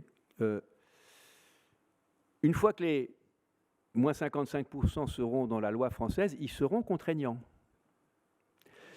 L'affaire du siècle est bien une illustration de cette contrainte, puisque le Conseil d'État, oui c'est ça, a effectivement enjoint le gouvernement français de respecter les engagements qu'il avait pris, qui à l'époque c'était les engagements du moins 40%. Et comme on a dépassé la trajectoire, il a bien enjoint. Alors, il n'a pas été jusqu'à mettre une pénalité, hein. Par contre, il a mis une pénalité sur le dépassement de certaines pollutions locales. Donc demain, et je pense qu'un grand nombre de pays en Europe sont dans cette situation-là, hein. Le gouvernement néerlandais s'est fait aussi coincé par sa cour, alors ça ne s'appelle pas le Conseil d'État, c'est la Cour constitutionnelle, hein. Et Karlsruhe, la juridiction constitutionnelle allemande a quand même retoqué l'État allemand, hein, ce qui est un point très important. Bon. Donc il y a une forme de contrainte qui est que quand on a déposé une contribution auprès des Nations Unies, on est forcé de le faire, et quand on a un certain système juridique derrière qui tourne bien, ben, il y a une contrainte. Bon. En revanche, là vous avez raison, c'est que dans les contributions nationales, il n'y a pratiquement que des engagements sur la réduction des émissions. Il y a très peu de choses sur les transferts financiers et il y a très peu de choses sur l'adaptation aux impacts du réchauffement climatique. L'adaptation aux impacts du réchauffement climatique, ça veut dire les méthodes qui permettent d'accroître la résilience par rapport aux impacts. Et moi, je pense que c'est ça les points essentiels qui vont être cruciaux dans les années qui viennent. Bon. Et cette année, dès cette année à la COP, c'est la COP 27 hein, de Sharm el-Sheikh, en Égypte, c'est assez mal parti. Hein. On le sait parce qu'il y a déjà eu une réunion il y a 15 jours hein, en Afrique. Bon, en gros, les pays moins avancés réclament un dédommagement pour les pertes et dommages liés au réchauffement climatique. Et les pays riches refusent de rentrer là-dedans, refusent même de rentrer dans la discussion parce qu'ils ont la crainte d'ouvrir un guichet automatique. Un peu comme un assureur. C'est exactement l'image, c'est bien les pertes et dommages. Hein, oui. Bon, hein, donc, ça, il va y avoir un débat énorme. Bon, et là, il n'y a pas d'autorité internationale pour réglementer ça, si vous voulez. Donc, effectivement, il faudrait y arriver. Bon. Je dis au passage, quand même, que les engagements de transférer 100 milliards de dollars au titre de la solidarité climatique entre les pays du Nord et du Sud, franchement, 100 milliards de dollars, c'est évidemment, quand on dit 100 milliards de dollars, ça paraît élevé quand on regarde ce qu'on a à la fiche de paie à la fin du mois, mais 100 milliards de dollars à l'échelle de la planète, c'est très peu. C'est très très peu, voyez-vous. Donc on est dans des niveaux très faibles. Moi, je pense que ce qui ferait sens, c'est d'intégrer complètement le climat et l'adaptation au réchauffement climatique dans une politique d'accroissement de l'aide publique au développement. Si vous voulez. Bon. Ça, c'est le premier point. Le deuxième point, c'est que je ne pense pas que les financements publics, ni à l'intérieur d'un pays, ni entre les pays, seront jamais suffisants. Donc il faut trouver des mécanismes économiques pour réorienter l'ensemble des flux de capitaux, et pas uniquement le capital public. Et à mes yeux, la meilleure façon d'y parvenir, c'est de faire de la tarification carbone intelligente. Voyez. Et la tarification carbone intelligente, sans rentrer dans le détail, on peut rentrer dans le détail après si vous le souhaitez du reste, ça consiste en gros, pour la partie énergétique, parce que pour le vivant, c'est beaucoup plus compliqué. Hein. Pour le vivant, c'est beaucoup plus compliqué parce que pour la transition énergétique, il faut retirer 3 produits du système énergétique. Pour le vivant, il faut réinvestir dans la diversité du vivant, dans la diversité biologique. Et pour la tarification carbone, si vous voulez, en gros, il faut renchérir le coût d'usage des énergies fossiles et il faut redistribuer. Il faut redistribuer correctement le produit de cette taxe carbone. Et très vite, on est sur des sommes considérables dès qu'on parle de ces choses-là. Alors, je vous donne 2 exemples. Je vous donne 3 exemples. Exemple 1. Moi, il se trouve que j'ai été amené à présider un comité pour la fiscalité écologique entre 2013 et 2015. J'ai démissionné en 2015 pour raison d'incompatibilité avec l'une de mes 2 ministres de tutelle. Bon. L'enjeu, c'était 6 milliards d'euros pour le ministre des Finances, si vous voulez. Donc, quand vous avez un enjeu à 6 milliards d'euros pour les recettes publiques, le ministre des Finances, même s'il n'est pas du tout écolo, il est intéressé pour avoir 6 milliards. Hein, oui, donc, dès qu'on est sur des questions de tarification carbone, ça va très vite, hein, les montants. Bon. Le problème, c'est que le ministre des Finances, il est intéressé pour récupérer le pactole, il n'est pas du tout intéressé pour redistribuer. Hein. Et comme il a un certain poids dans dans le dispositif, on n'a pas redistribué la taxe carbone et on s'est créé les gilets jaunes. C'est parce qu'on n'a pas redistribué du tout, comme ça avait été préconisé. Bon. Je vous donne un deuxième exemple. Aujourd'hui, on a en Europe le système de quotas de CO2, le système d'échange de quotas de CO2, qui est de loin le principal marché environnemental au monde. Hein, de loin. Bon. Probablement, les Chinois vont un jour ou l'autre nous rattraper, mais ils n'en sont pas encore là, hein, si vous voulez, parce qu'ils ont peur de faire monter la valeur carbone chez eux. Bon. Cette année, avec un prix du quota qui a été jusqu'à un peu plus de 90, là, qui est retombé vers 70, hein, ça va rapporter 40 milliards. 40 milliards hein, de recettes d'enchères. Hein, bon. Et encore, il n'y a que la moitié des quotas qui sont mis aux enchères. Hein. Si on fait la réforme complète du système, on va être... Donc, vous voyez que la question de la redistribution de ce type de rente, c'est fondamental. C'est fondamental. Hein.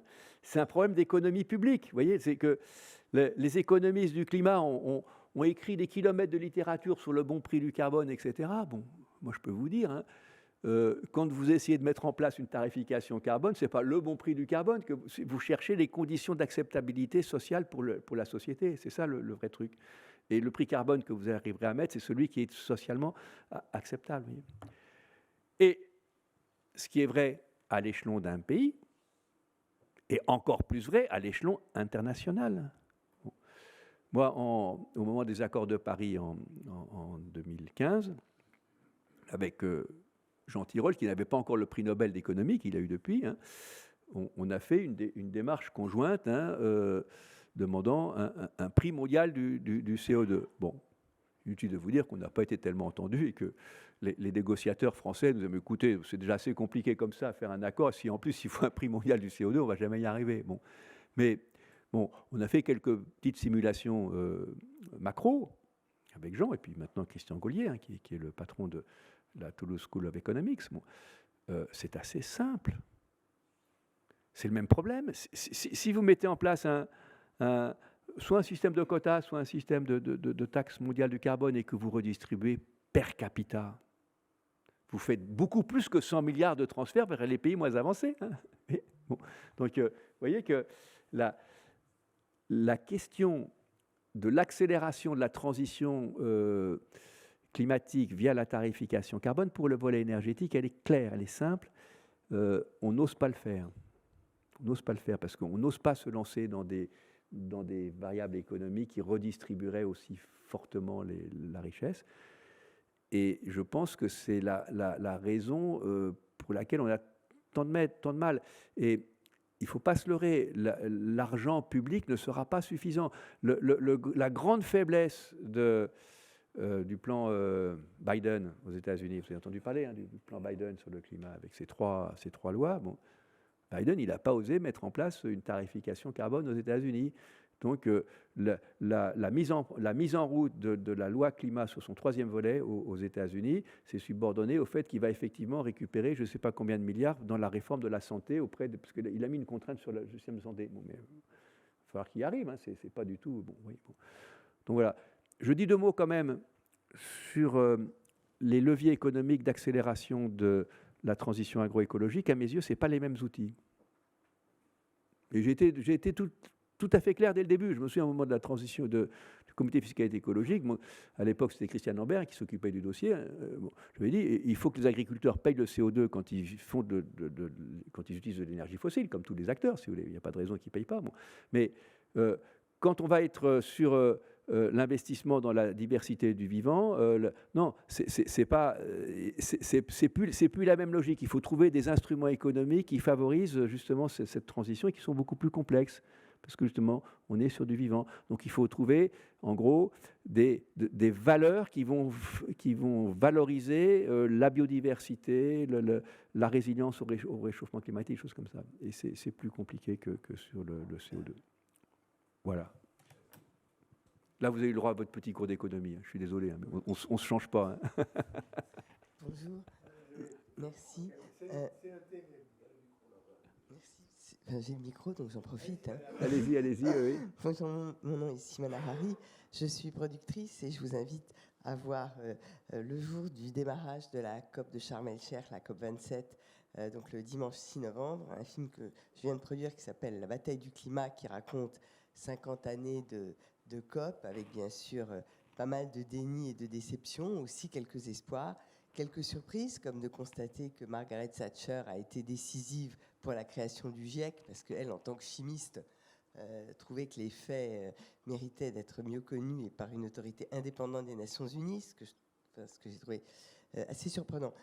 J'avais fait il y a quelques années un film sur la taxe carbone, et on voit bien que là, les bonnets rouges, ça ressemblait beaucoup aux gilets jaunes, et des points même qu'on a complètement oubliés, comme le fait que les manifs étaient le samedi, qu'il y avait un ralliement vestimentaire, le bonnet rouge, et ça rejoint un petit peu ce que vous disiez tout à l'heure, c'est-à-dire que pour l'agriculture, c'est probablement pas exactement, donc pour le vivant, la même chose que pour simplement la consommation de carbone. Mais quand vous parliez tout à l'heure de transfert de richesse à propos d'une taxe carbone mondialisée, vous disiez c'est un altruisme qu'on n'aura pas. Est-ce que c'est tellement altruiste ou est-ce qu'il n'y a pas un raisonnement économique à faire pour montrer que, ne serait-ce que pour l'impact climat des pays, des populations des pays développés, c'est pas que de l'altruisme, et la façon dont on peut la moduler pourrait être simplement un intérêt pour chacune des parties bien compris. Oui, mais merci de votre question, elle est très utile. J'ajoute sur la création du GIEC que non seulement Margaret Thatcher était favorable, mais aussi Reagan, si vous voulez.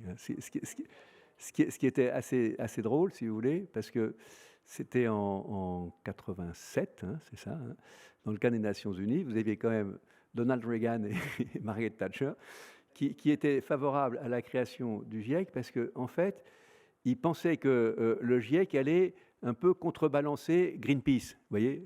Donc ils disaient, bon, Greenpeace raconte n'importe quoi sur le climat, donc on va mettre des scientifiques sérieux, là ça va, et puis 5 ans après, le GIEC publie son, même pas 3 ans après, parce que le premier rapport du GIEC c'est 1990. Hein. Premier rapport du GIEC en 1990, les scientifiques réunis montrent que c'est probablement encore plus grave que ce que disait Greenpeace. Vous voyez, donc c'est quand même assez intéressant. Je vous recommande, si vous avez quelques intérêts pour ce genre de choses, de regarder ce premier rapport de 1990. Moi, je l'ai fait il n'y a pas longtemps. Et je suis stupéfait d'un point, si vous voulez. Ce qu'on dit, le dernier rapport du GIEC lance l'alerte. Non, ce n'est pas du tout le dernier rapport du GIEC qui lance l'alerte, c'est celui de 1990. Et vous avez les trajectoires d'émissions, la trajectoire de température moyenne dans les scénarios climatiques de 1990. Pour 2020, leur projection, c'est entre un réchauffement de 1 et 1,4. Office météorologique mondial, 2020, on est à 1,2, si vous voulez. Donc en 1990, le GIEC a exactement donné le chiffre de réchauffement moyen qu'on a connu 30 ans après. Vous voyez. Pour ça, j'ai commencé mon exposé. Le réchauffement ne s'accélère pas. Ce qui s'accélère, c'est la prise de conscience du réchauffement. Et ce qui s'accélère, c'est que la jeune génération, qui, elle, connaîtra le climat après 2050, ou dit non, tout simplement, c'est pas vivable. Vous voyez, alors que moi, après 2050, bon voilà. Bon, alors, pour revenir à votre question sur l'altruisme, bien évidemment, c'est un altruisme très égoïste que de partager à court terme pour être mieux tous à moyen long terme, car on est tous solidaires sur la planète. Hein, donc je partage complètement votre vue. On n'est pas prêteur à très court terme, c'est qu'on ne veut pas se priver. Parce que après, bon, il faut quand même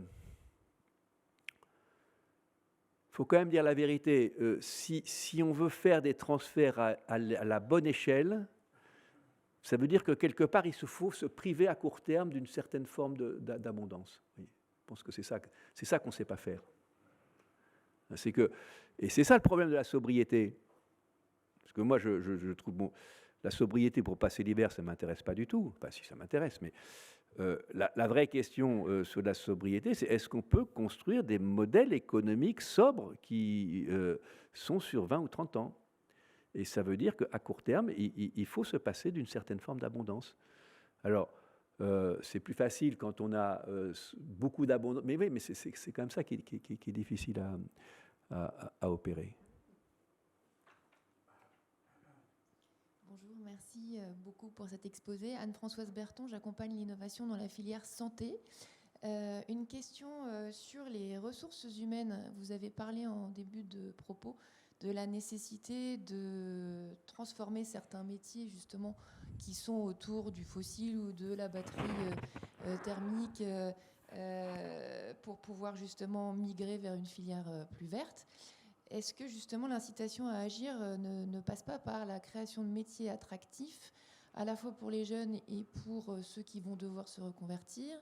Parce qu'on parle beaucoup de RSE, mais on ne sait pas trop ce qu'on met derrière dans les entreprises. Et j'aimerais avoir votre avis sur, pour le coup, les politiques publiques qu'il faudrait mettre en œuvre ou qui sont peut-être déjà en œuvre, mais dont on ne parle pas, puisqu'il me semble qu'on ne parle que de transition numérique et de pénurie de main-d'œuvre et de nécessité de faire des filières courtes pour que les jeunes pourvoient aux 20 à 30% d'emplois numériques qui ne sont pas aujourd'hui occupés. Donc qu'est-ce qu'on peut faire justement pour inciter à agir et anticiper la transition de la formation et des métiers? Oui, alors, bon, là je sors un tout petit peu de mes compétences, mais bon, moi je pense qu'il y a un peu trois choses. Un, en ce qui concerne les étudiants, le mouvement des étudiants qui disent vous savez, maintenant je ne veux pas rentrer n'importe comment sur le marché du travail, je veux que mon job fasse sens, ça existait déjà avant, mais ça prend vraiment de l'ampleur, si vous voulez. Je pense qu'il se passe quelque chose quand même qui ne concerne pas que le climat, que les jeunes générations qui rentrent sur le marché de l'emploi ont un autre rapport à l'emploi, et la question du sens est très importante. Bon. Ça peut vouloir dire sur le climat, mais ça peut être aussi sur la santé. Et on le voit aussi sur des emplois agricoles. Je vois qu'Henri va s'en aller, mais vous avez aujourd'hui des formes de retour à l'agriculture qui sont très étonnantes, qui ne sont pas du tout des reprises d'exploitation agricole traditionnelles, qui sont je rentre dans un autre système. Bon. Par exemple, moi j'étais très ébahi. Hein. En général, je suis invité pour parler d'agriculture dans les provinces. Il y a 15 jours, j'étais invité par l'agence locale Ouest Essonne, à quelques kilomètres du plateau de Saclay où je vais pour faire des cours. Je fais quelques cours à Centrale Supélec. Mais n'imaginez pas que là, vous avez une dynamique locale de réinvestissement dans des pratiques agricoles innovantes qui sont parfois des retours. Enfin, c'est très, très, très, très curieux. Bon, ça, c'est le premier point. Le deuxième point, je ne crois pas que on pourra facilement reconvertir des pans entiers de l'industrie qui sont effectivement qui doivent être reconvertis au nom de la transition climatique. Bon. Et ça passe par des outils assez basiques d'anticipation et des politiques publiques qu'on ne met pas beaucoup en place, je pense, parce qu'on préfère vendre un grand plan hydrogène vert, si vous voulez, que de dire que l'hydrogène vert va aussi détruire un certain nombre d'emplois. Bon, ça, je pense que cette reconversion, elle est dure, et je pense qu'on va avoir un coût social élevé.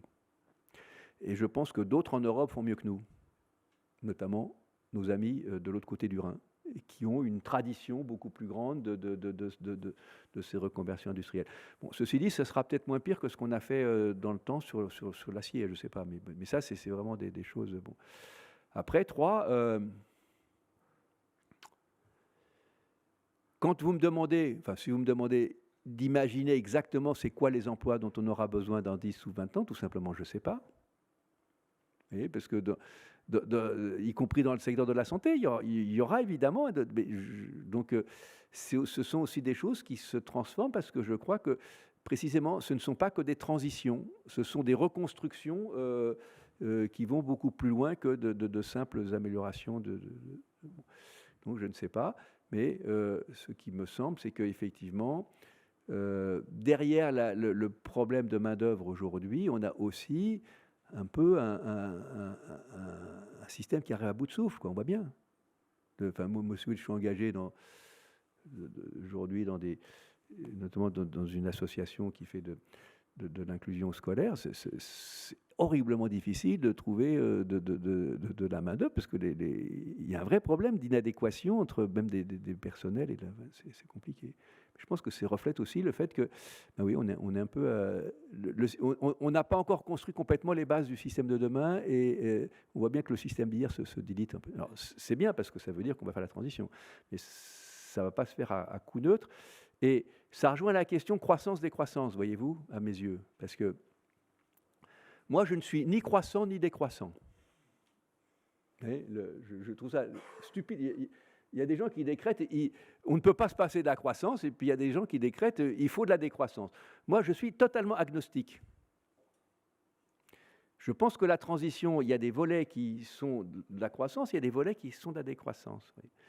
Je pense que l'intérêt collectif, c'est d'essayer d'adoucir ce qui fait de la décroissance et de renforcer ce qui fait de la croissance. Bon.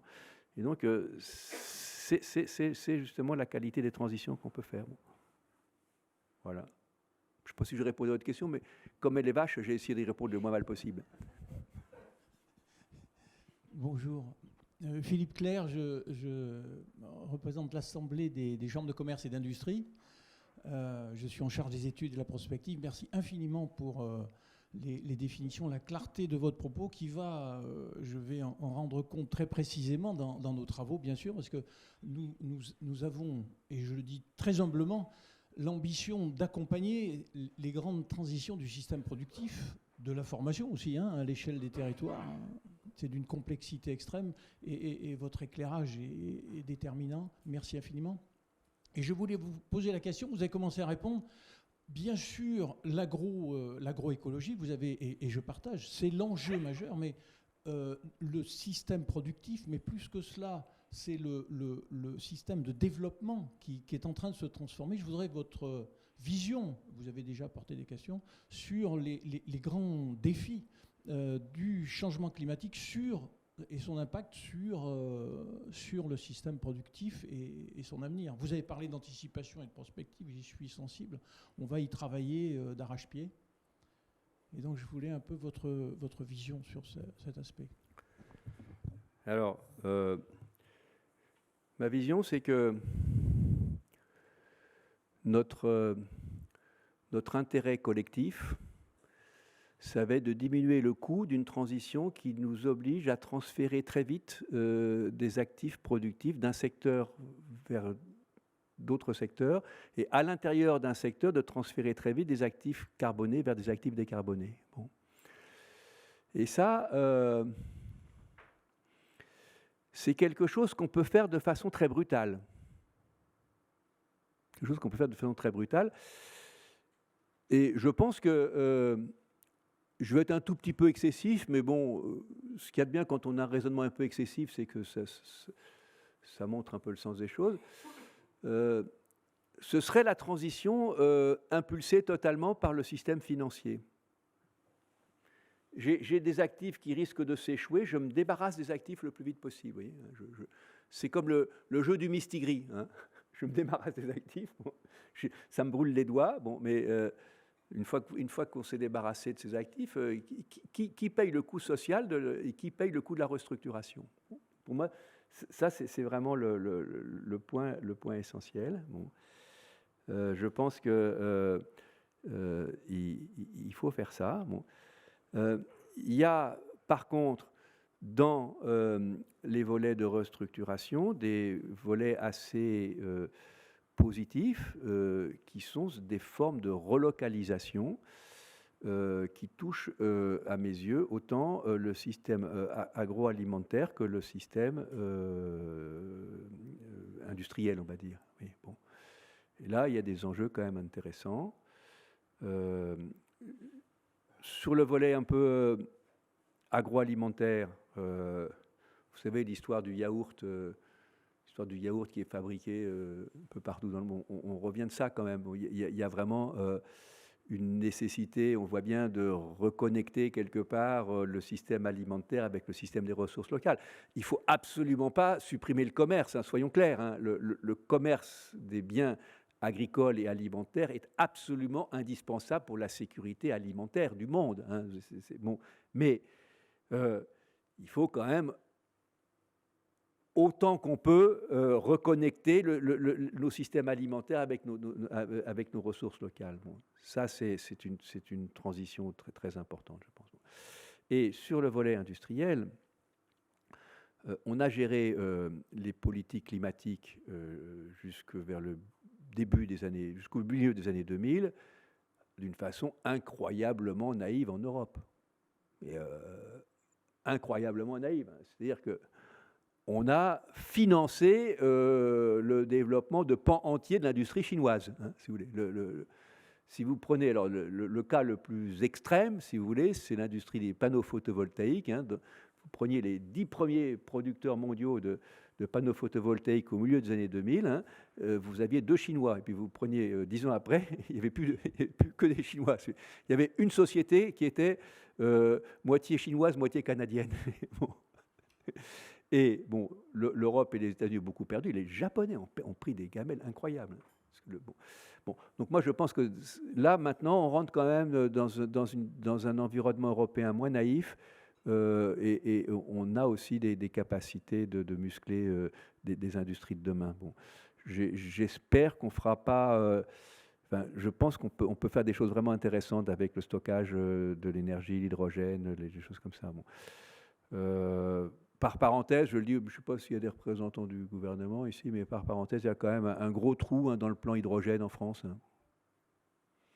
C'est-à-dire qu'on met de l'argent public sur les usages de l'hydrogène, on met de l'argent public sur la production d'hydrogène vert, on ne met pas entre les deux de l'argent public sur les infrastructures nécessaires au transport et à l'utilisation de l'hydrogène. Bon. Ce que font les Allemands, ce que font les Italiens, ce que font les Espagnols. Bon. Et donc, ce qui risque de se passer, c'est que comme on fait une fixation sur ce tuyau qu'on ne veut pas faire entre l'Espagne et la France, il y a un projet hein, de remonter l'hydrogène depuis le Sahara hein, jusqu'à Barcelone et ensuite de le faire dévier par Trieste. Quand même couillon, hein, si vous voulez. Oui, monsieur. De Courrèges, je ne sais pas si je peux parler au nom du gouvernement, donc Inspection Générale des Finances. Non, moi je voulais... je savais bien qu'il y en avait forcément un. J'ai une question, en l'occurrence c'est par intérêt personnel que je suis là. J'ai une question sur les énergies renouvelables, parce qu'on voit bien ce qu'il faut abandonner, donc pétrole, gaz, charbon, etc.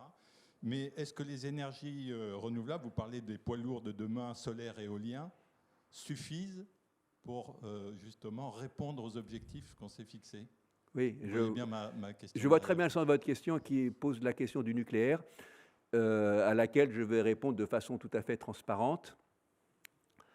Je pense qu'il faut dissocier le nucléaire existant du nucléaire futur. Sur le nucléaire existant, l'ordre de sortie doit toujours être de sortir des moyens de production liés aux énergies fossiles avant de toucher au nucléaire. Si vous voulez. Donc je pense que sortir de Fessenheim est une erreur et le plan de sortie du nucléaire de l'Allemagne est une erreur. Je pense par ailleurs qu'on n'investit pas suffisamment dans le nucléaire existant et du coup on a aujourd'hui à peu près la moitié de la capacité de production qu'on ne peut pas utiliser. Donc pour une énergie pilotable, si vous voulez, quand on ne peut pas utiliser la moitié des moyens de production, ça pose un problème. Bon. Et mon sentiment, bon, vous savez, dans les sponsors principaux de la chaire économie du climat, il y a EDF. Hein, donc au bout d'un moment, on apprend un peu à causer avec les gens d'EDF, à la fois un peu au-delà, on va dire, de ce qui se dit publiquement. Bon, je pense que EDF n'a pas du tout suffisamment investi dans le nucléaire existant parce que, d'une part, elle n'a pas eu des consignes très claires des gouvernements successifs, ça c'est sûr. Hein, et bon, je pense qu'il y a une espèce de petit débat un peu entre Jean-Bernard Lévy et Emmanuel Macron. Bon, je pense que Jean-Bernard Lévy n'a pas totalement tort de dire qu'il n'a pas eu toujours des instructions très claires sur c'était quoi ses objectifs. Bon. Mais je crois surtout qu'entretenir des centrales nucléaires existantes intéresse beaucoup moins les ingénieurs que de créer des nouveaux trucs, si vous voulez. Et donc, on a un vrai problème d'entretien du parc. Donc, il faut, à mon avis, réinvestir massivement dans l'entretien des centrales existantes pour les utiliser aussi longtemps que nous y autorisera l'autorité de sûreté nucléaire, qui est une très belle forme de gouvernance du parc nucléaire en France. Je le dis parce que c'est très important. Il ne faut pas prendre les questions du nucléaire en fonction de ce qu'on pense soi ou de ses opinions. Il faut se référer à une autorité compétente, indépendante, et on l'a, cette autorité. Donc c'est quand même très, très précieux. Le nucléaire futur, pour mettre les pieds dans le plat, le projet des 6 EPR nouveaux, enfin 2 fois 3, hein, enfin 3 fois 2 plus exactement, ne me paraît pas aujourd'hui un investissement prioritaire pour certainement pas atteindre nos objectifs en 2030 et en 2035. Et le pari que je fais, au-delà de 2035, c'est que sous l'angle des coûts, les capacités de production d'origine renouvelable, plus le vecteur hydrogène, plus les capacités de stockage, me paraissent capables de fournir à moindre coût une stabilité de approvisionnement décarboné plutôt que le nucléaire. Mais je peux me tromper. Ce que je trouve dommage dans ce pays, c'est qu'on ne puisse pas en débattre d'une façon documentée et avec des arguments qui doivent faire le monde. Ce que je sais, par contre, c'est qu'un programme de 6 EPR ne se décide pas à la télévision, même si c'est le président de la République qui le dit. Et il y a un débat qui va se mettre en place et il va falloir voir effectivement ce qui va se passer. Et il y a en Europe un pays qui s'appelle l'Italie où déjà 3 fois, non, c'est pas le président, mais c'est le Premier ministre a dit à la télé qu'on allait le relancer. Donc je pense que c'est surtout ça, moi, que je trouve dommage. Il faut vraiment réfléchir à ces questions-là. Et à mes yeux, la priorité, c'est d'investir dans le parc nucléaire existant et de regarder à 2 fois parce que même en faisant l'hypothèse que les 3 paires de PR seront quand même moins coûteuses à l'unité que Flamanville, il faut espérer, hein, tous les milliards qu'on va mettre là-dedans, on ne va pas les mettre ailleurs. Hein. Moi, je pense que c'est ça la question. Hein, c'est que on peut pas. C'est comme quand on met en place la taxe carbone. Hein, on peut pas dépenser 3 fois le même euro. Hein. Donc, pour l'EPR, c'est ça. L'argent qu'on va mettre dans l'EPR, on ne le mettra pas ailleurs, si vous voulez. Donc, il faut voir quel est le chemin optimal. À mes yeux, le chemin optimal passe par accélérer l'investissement sur le nucléaire existant et l'investissement sur toutes les formes d'énergie renouvelable et de stockage d'électricité et de gestion intelligente de la demande. La question de la gestion intelligente de la demande est très fortement sous-estimée dans les politiques publiques. Bien, nous allons peut-être prendre une dernière question, si vous le permettez. Je ne sais pas à quelle heure c'est censé se terminer normalement. 10 heures, mais ça dure toujours un peu trop. Non, mais j'ai le temps, hein. De toute façon. Oui, forcément. Ma question, est-ce que les politiques démographiques sont susceptibles de prendre en compte les exigences climatiques? Oui, c'est une question très intéressante. Alors, la transition démographique, elle a démarré. Si vous regardez le taux de fécondité, vous voyez que le taux de fécondité dans le monde a atteint son maximum dans les années 60 et depuis on est sur une baisse. Et donc la question c'est de savoir vers quoi on va. Bon. À mes yeux, le ralentissement puis la stabilisation, voire la décroissance de la démographie à l'échelle du monde sera un facteur qui va limiter la pression. Même si, évidemment, la pression exercée suivant le mode de vie des habitants n'est pas du tout la même suivant qu'on est en Amérique du Nord, en Europe ou en Afrique au Sud. Mais je pense que la question du nombre d'habitants n'est pas neutre. Et les gens de la biodiversité nous le disent très bien.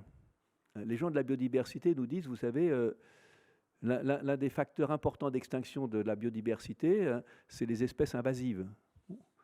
Et donc, quelle est l'espèce invasive par essence? C'est évidemment l'espèce humaine, puisqu'on a colonisé l'ensemble de la planète. Et en plus, on a domestiqué d'autres espèces vivantes pour pouvoir coloniser la planète. Donc, on est les champions de toutes catégories. Bon. Ceci étant dit, à mes yeux, le point important, c'est que si on veut accélérer la transition démographique, il faut accélérer le développement des pays les moins avancés, en commençant par l'éducation des femmes, l'environnement sanitaire, la santé, et donc c'est ça qui accélère la transition démographique, beaucoup plus que des politiques qui visent directement à, par exemple, planifier les naissances ou des choses comme ça. J'en veux pour preuve que si vous regardez les pays asiatiques, c'est pas la Chine qui a le taux de fécondité le plus bas. Hein, c'est la Corée du Sud, c'est des pays comme ça, si vous voulez. Hein. Donc c'est bien la rapidité et la qualité du développement qui permet d'accélérer la transition démographique. Et donc, je reviens à ce que je disais tout à l'heure sur les pays moins avancés. Moi, je pense qu'il y a beaucoup moins de concurrence qu'on imagine entre le développement des pays moins avancés et les transitions écologiques, enfin les transitions climatiques qu'il nous faut opérer.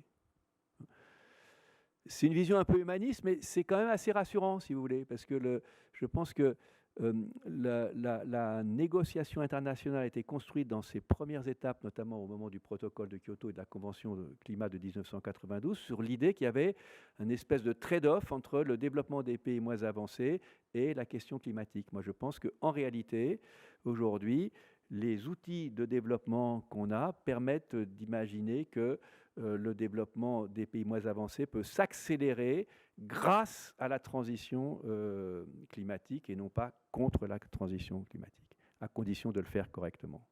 Et c'est évidemment... là, on est un peu au-delà, si vous voulez, de l'analyse pure de l'économie. Derrière, c'est un peu un combat, si vous voulez, qu'on essaye de mener. Bon, on va peut-être terminer là-dessus, du reste, non? Mais je crois que c'était un dernier propos en forme de conclusion. Donc, nous allons vous remercier pour cette excellente conférence.